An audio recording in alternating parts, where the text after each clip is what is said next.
প্রিয় দর্শক, আসসালামু আলাইকুম।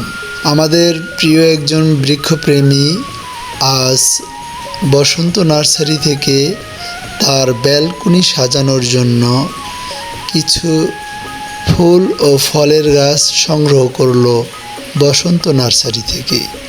তো আমরা এক নজরে আজকে আপনাদেরকে দেখাবো কি কি ফুলের গাছ সংগ্রহ করলো